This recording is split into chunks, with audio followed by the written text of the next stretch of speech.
अस्सलाम वालेकुम students. Second year biology में आज हमारा लेक्चर नंबर 3 है और हम पढ़ रहे हैं चैप्टर 27। आज टॉपिक है हमारा degradation and depletion of resources. Degradation का मतलब होता है बच्चों बिगाड़, एंड डिप्लीशन का मतलब होता है ख़त्म होना। यानी हम ये पढ़ेंगे कि रिसोर्सेज किस तरीके से ख़त्म हो रहे हैं या रिसोर्सेज को ख़तरात कौन से हैं।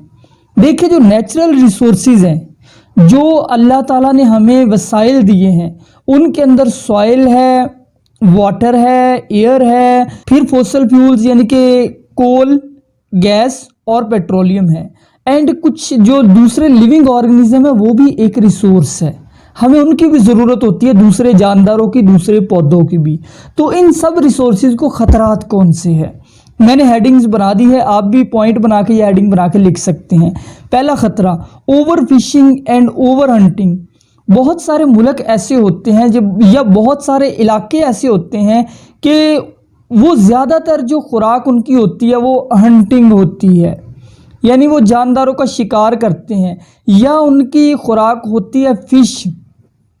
जैसे बांग्लादेश और इंडिया के बहुत सारे ऐसे इलाके हैं जहाँ फ़िश आम खाई जाती है। जिस तरह हम गंदम आम खाते हैं, वहाँ पे फ़िश आम खाई जाती है। तो फिर क्या होता है, जब फ़िश उनकी खुराक है, एक स्टेपल फूड है उनके लिए, तो वो फिर ओवर फिशिंग करते हैं। जो इर्द गिर्द के करीब के दरिया होते हैं, जो समंदर होता है, वहाँ से फिशेज़ इतनी ज़्यादा पकड़ी जाती है कि कमी हो जाती है कोस्टल एरियाज़ में। कोस्टल एरिया कहते हैं जो साहली इलाके होते हैं, तो साहली इलाकों में जानदारों की काफ़ी कमी हो जाती है। और ओवर हंटिंग से भी यही होता है कि किसी जगह पे रहने वाले जानदार ख़त्म हो जाते हैं। डिफॉरेस्टेशन, डिफॉरेस्टेशन यानी जंगलात की कटाई।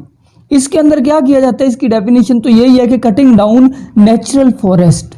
अब ये नेचुरल फॉरेस्ट क्यों काटे जाते हैं? मेनली फ्यूल हासिल करने के लिए, यानी एनर्जी हासिल करने के लिए, लकड़ी जलाने के लिए लोग जंगलात काट देते हैं। इसी तरह घर बनाने के लिए काटते हैं, ज़मीन हासिल करने के लिए जंगलात काट देते हैं। तो इसका नुकसान क्या है डिफॉरेस्टेशन का?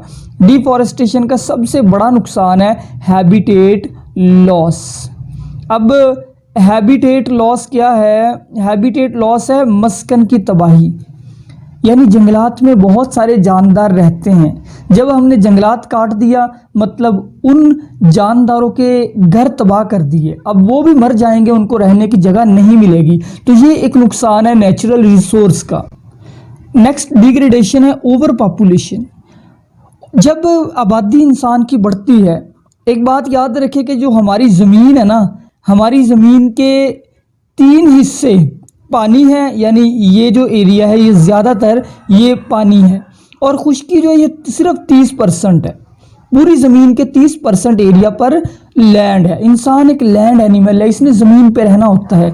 अब जैसे जैसे ओवर पॉपुलेशन हो रही है, आबादी बढ़ रही है, तो आबादी बढ़ने की वजह से इंसानों को ज़्यादा होम चाहिए, ज़्यादा घर चाहिए, ज़्यादा स्कूल्स चाहिए, रहने के लिए ज़्यादा जगह चाहिए, ये सारी चीज़ें ज़्यादा चाहिए, फैक्ट्रीज लगाने के लिए जगह चाहिए। तो फिर ज़ाहिर बात है कि इंसान ज़्यादा से ज़्यादा जगह खुद घेरता जा रहा है, बाकी जानदारों के हैबिटेट तबाह होते जा रहे हैं, तो नेचुरल रिसोर्स ख़त्म हो रहा है ये भी जानदारों का। फिर है over use of water resources. ये जो वाटर है ये एक कुदरत का बड़ा रिसोर्स है। पानी के बगैर कोई भी लाइफ पॉसिबल नहीं है। तो पानी के साथ भी हम लोग ज़्यादती कर रहे हैं।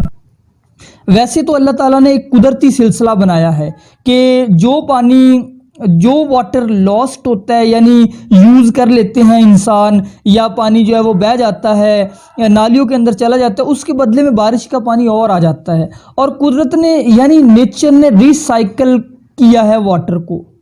जो पानी बाहर जाता है मॉल से वो वापस भी लौट आता है। लेकिन जब हम वाटर को यूज़ बहुत ज़्यादा करेंगे, या आप ये कह लें कि वाटर को वेस्ट करेंगे, ठीक है, नहाने के लिए हमने बहुत सारा पानी यूज़ कर दिया, उतनी ज़रूरत नहीं थी, हमने बहुत ज़्यादा पानी बहा दिया, टूटी चल रही है, फजूल में खुली रहने दी, पानी जो है वो बहता रहा, नालियों के अंदर चला गया। तो फिर ये नेचुरल रिसाइकल का प्रोसेस इतनी तेज़ी से पानी को वापस नहीं ला सकता। हम पानी को ज़ाया ज़्यादा कर रहे हैं। और इसी तरह जो सीवरेज का वाटर है उसको भी हम ट्रीट नहीं कर रहे, वो सीवरेज का सारा पानी ज़ाया होता जा रहा है। तो इस वजह से पानी की कमी भी हो सकती है। आने वाले वक्तों में हो सकता है जंगे पानी के ऊपर ही हो। तो वाटर एक बहुत अहम रिसोर्स है, इसको वेस्ट नहीं करना चाहिए। फिर नेक्स्ट है over and unwise use of fossil fuel. Fossil fuel आपको पता है कि पेट्रोल, कुदरती गैस और कोयला, ये क्या करते हैं, इनका यूज़ देखिए, ये हमें एनर्जी प्रोवाइड करते हैं। और एनर्जी के अलावा ये रॉ मटेरियल है, यानी रॉ मटेरियल से मुराद इनसे कई चीज़ें बनती है, जैसे मेडिसिन बनती है, फर्टिलाइज़र यानी खाद बनती है, प्लास्टिक बनता है, फाइबर यानी धागा बनता है, एक्सप्लोसिव बम धमाके बनते हैं, डिटर्जेंट बनते हैं, फ्लेवर बनते हैं, परफ्यूम बनते हैं, इस तरह कई चीज़ें बनती है। ये इन जगहों पे इस्तेमाल होते हैं फोसिल फ्यूल। अब जब हम इनको यूज करते हैं ओवर यूज, तो इसके दो नुकसान है। एक तो माहौल के अंदर पोल्यूशन कैसे आएगी, फॉर एग्जांपल आप कोयले को जलाएं, कोयला जलने के दौरान एक तो CO2 खारिज करता है, दूसरा ऐश पैदा होती है, तीसरा स्मोक यानी धुआं पैदा होता है। अब ये CO2 भी आलूदगी है, क्योंकि जब CO2 माहौल में बढ़ जाती है तो इसकी वजह से ग्लोबल वार्मिंग यानी गर्मी में इजाफा होता है। ये जो धुआं है ये भी फिजाई आलूदगी काज करता है। तो एक तो ओवर यूज से पोल्यूशन बढ़ेगी, गाड़ियां ज्यादा होंगी, उनके अंदर भी फोसिल फ्यूल यूज होते हैं। जाहिर बात है ज्यादातर ये जो गाड़ियां हैं, मोटर बाइक है, इनमें पेट्रोल डलता है, ये फोसिल फ्यूल है, आलूदगी बढ़ेगी। पोल्यूशन का बहुत बड़ा जरिया है ये फोसिल फ्यूल। फिर इसके बाद डिप्लीशन ऑफ रिसोर्सेज, दूसरा भी नुकसान है कि रिसोर्स भी आहिस्ता आहिस्ता कम हो जाएंगे, ख़त्म हो जाएंगे। इसलिए हमें इन तमाम रिसोर्सेज को बहुत अक्लमंदी से और समझदारी से इस्तेमाल करना चाहिए, वरना हमारी आने वाली नस्लें जो हैं उनके पास ऐसे रिसोर्सेज नहीं होंगे। अगर रिसोर्सेज ना हुए तो इनडायरेक्टली यही होगा कि दुनिया ख़त्म हो जाएगी, ये ज़िंदगी ख़त्म हो जाएगी।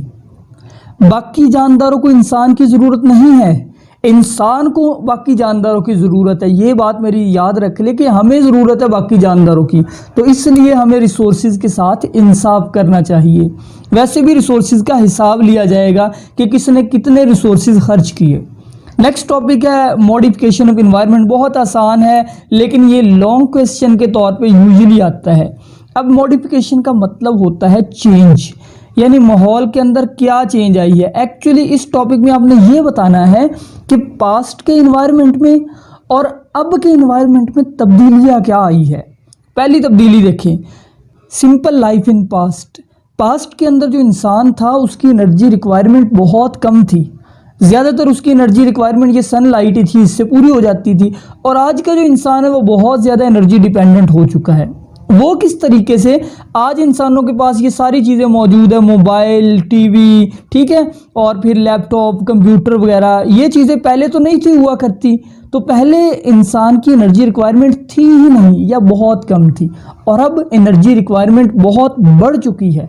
हमें बाइक के लिए पेट्रोल चाहिए, हमें गाड़ी के लिए पेट्रोल चाहिए, हमें ज़िंदा रहने के लिए बिजली भी चाहिए, बिजली के बगैर भी हमारा गुजारा नहीं होता। एनर्जी रिक्वायरमेंट काफ़ी बढ़ चुकी है। फिर जी मॉडर्न एनर्जी कंज्यूमिंग डिवाइसेस, दूसरा पॉइंट मैंने बना दिया है कि आजकल एनर्जी को कंज्यूम करने वाले डिवाइसेस बहुत ज़्यादा है, पास्ट में ऐसी नहीं थी। ये भी एक मॉडिफिकेशन आई है एनवायरनमेंट के अंदर, जैसे ये वॉशिंग मशीन पास्ट में नहीं थी, ठीक है, और इसी तरह AC पास्ट में नहीं था, अब मौजूद है। टेलीविज़न, टीवी ये पास्ट में नहीं था। इस तरह की बहुत सारी चीज़ें हैं जो एनर्जी कंज्यूम कर रही है। रेफ्रिजरेटर वगैरह ये कितनी ज़्यादा एनर्जी लेता है, तो पास्ट में नहीं थी। इस्त्री जो है ये भी। Third point, offices. पुराने दौर के अंदर जो अर्ली ह्यूमन लाइफ थी ऑफिसेज नहीं थे हुआ करते, अब ऑफिसेज मौजूद है, इंसान काम करते हैं ऑफिसेज में, और ऑफिसेज जो है उसमें भी काफ़ी ज़्यादा एनर्जी यूज़ की जाती है, यानी लाइटनिंग के लिए एनर्जी यूज़ की जाती है, ठीक है। लाइटनिंग के अलावा ऑफिसेज के अंदर फैक्स वगैरह की मशीनें होती है, फिर वहाँ पे केबल वगैरह, टीवी वगैरह, ये बहुत सारी इस तरह की चीज़ें, AC वगैरह ये मौजूद होते हैं। फ़ोटोकॉपी मशीनें होती है वहाँ पे, और टेलीफैक्स वगैरह, ये सारी मशीनें एनर्जी यूज़ करती है। फिर नेक्स्ट पॉइंट काफ़ी इंटरेस्टिंग है, मोड ऑफ ट्रांसपोर्टेशन चेंज। इंसान का ट्रांसपोर्ट करने का तरीका बदल गया है। माजी के अंदर हमने अपने बड़ों से सुना है वो कैसे ट्रैवल करते थे, या तो वो ट्रैवल करते थे जी वॉक करके यानी पैदल ही, या वो ट्रैवल करते थे जो रेडी होती है, रेडी के ज़रिए जो बैलगाड़ी है उसके ज़रिए। और आज का इंसान उसके पास क्या है? आज के इंसान के पास है कार, आज के इंसान के पास है बाइक, आज के इंसान के पास है रेलगाड़ी, इवन आज के इंसान के पास है एरोप्लेन। अब ये सारी चीज़ें मोड ऑफ ट्रांसपोर्टेशन में आती है। ये वो चीज़ें हैं जिनके ज़रिए हम एक जगह से दूसरी जगह ट्रांसपोर्ट करते हैं। तो पास्ट के अंदर एनर्जी रिक्वायरमेंट ज़ीरो और आज की energy requirement very high.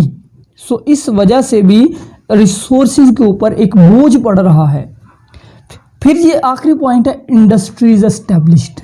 Past के अंदर इंडस्ट्रीज नहीं थी, अब इंडस्ट्रीज मौजूद है, फैक्ट्रियाँ मौजूद है, कपड़े की फैक्ट्री, जूते की फैक्ट्री, खाद की फैक्ट्री, सीमेंट की फैक्ट्री, कागज़ की फैक्ट्री, ये सारी फैक्ट्रीज। और याद रखिए ये जो इंडस्ट्रीज या फैक्ट्रीज है, दे आर लार्जेस्ट कंज्यूमर।